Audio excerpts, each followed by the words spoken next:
Can we change music on Instagram story after posting? Hi everyone, this is Kate here and welcome back to the channel. And in today's video we will see if we can change music on Instagram story after posting it already. So without further delay, let's get started with this video and let's find out. So first of all, open up Instagram, make sure that you're signed in. Now you have to open up your story where you have already added a music. Now if you wish to change it, if you tap on the more icon at the bottom right, and here you do not have that option to change the music. So let's get straight to the point. Instagram does not let you change or edit the music once your story, reel or post has been published. So in that case, you cannot swap the song, you cannot edit the music sticker, and you cannot even remove it after it's live.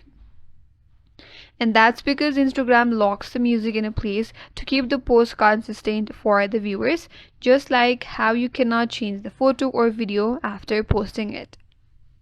So in that case, what you can do is you can always delete and repost the story. Just remove the story, so tap and delete at the top, and then you can re-upload with your preferred song. And you could also re-upload with edited audio. You can download your video, edit in the application like CapCut or InShot, then re-upload it. So that's it. That's all for today's video. Hope this video was helpful, and if you're new to our channel, consider subscribing. Thanks for watching and stay tuned for more videos.